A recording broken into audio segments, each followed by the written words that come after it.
Hey everybody, and welcome to another episode of Deckin Around Reviewed. Today, we're going to be taking a look at Hallpass. But before we jump into it, make sure to like the video and subscribe to the channel. And ring the bell.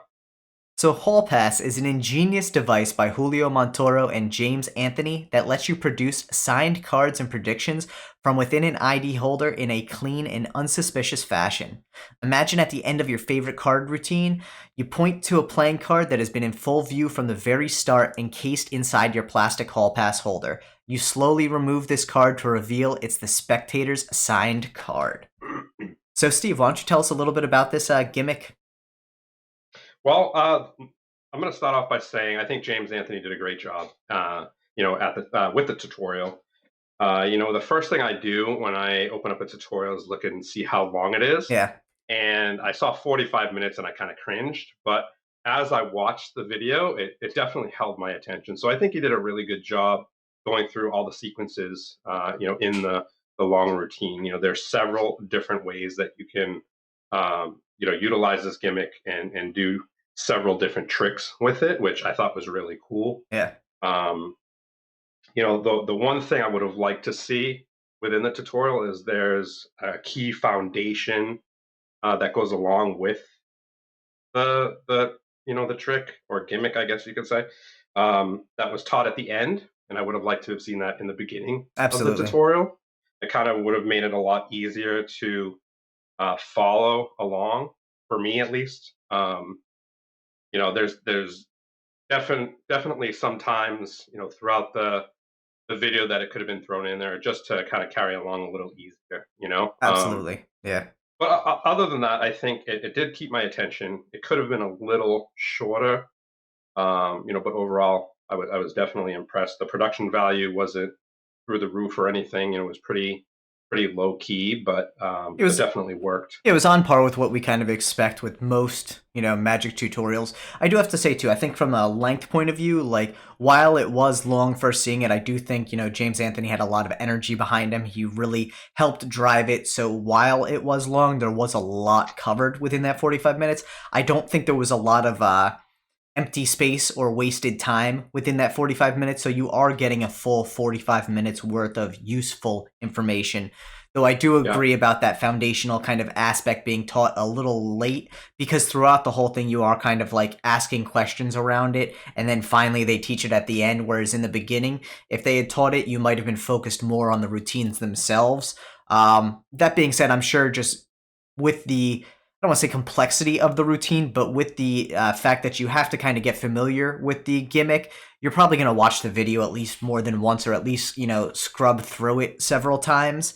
I do want to say I think the gimmick itself they kind of rated at an intermediate level. By no means do I think though that this is something that couldn't be used by a beginner.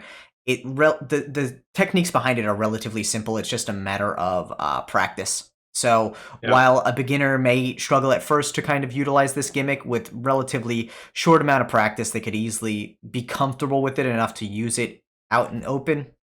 I think the cool thing about it too is obviously this is meant more for close up sort of situations, so it is kind of a street magic slash close up magic gimmick. But the one thing about that is obviously you're not going to wear a lanyard or a hall pass as they show in the promo materials every day, so it kind of limits your use case of where you would actually utilize this. And I think one of the things you and I discussed, Steve, is that having been to conventions to myself and been to events where you do need some sort of like ID badge, never are they in the shape that this gimmick is in, which to me was a little bit surprising because it looks strange if you're walking into a convention with an ID badge that looks nothing like the rest of the badges that are there. So while they say it's unsuspicious, to me that's almost yeah, it's unsuspicious in general, but it's also a little bit suspicious being separate and apart from everything else.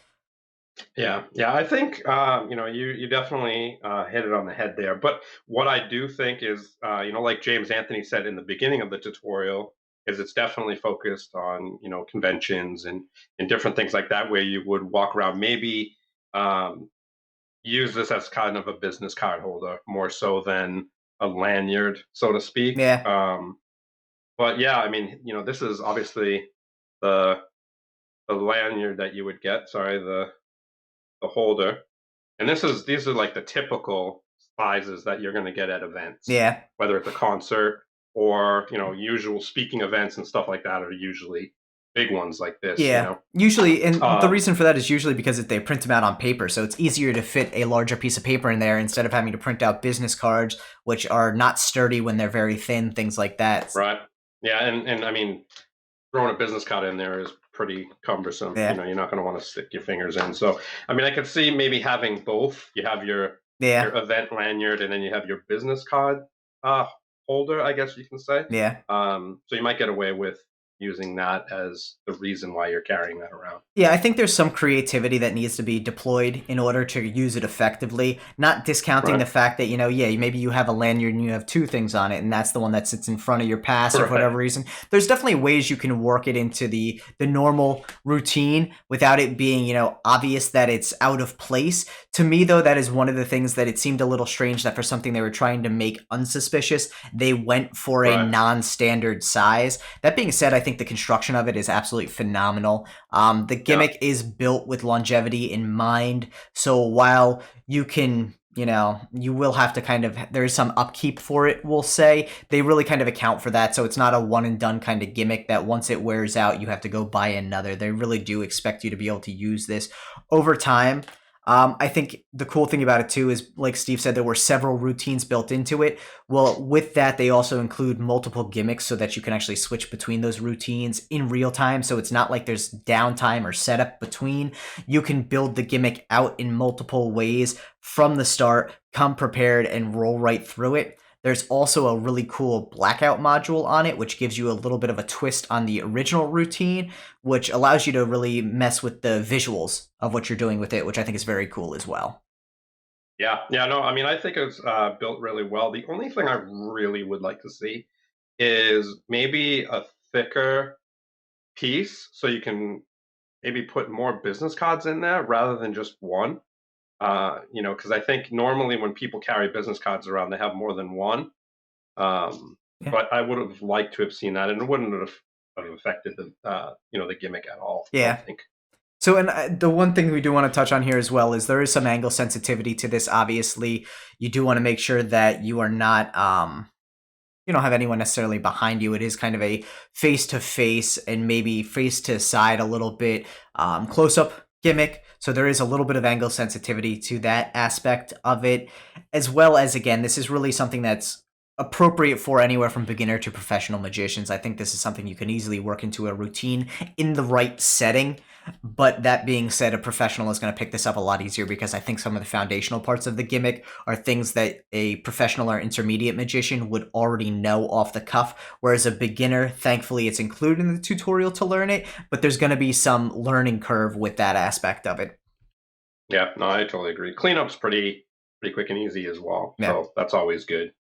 Yeah, I think in the right location, this is a fun and exciting gimmick. It's just, again, Agreed. finding that right location. Yeah, Yeah. for sure.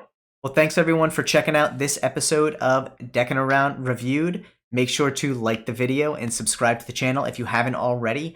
You can pick up Hallpass from your favorite Murphy's Magic retailer. It retails for $30.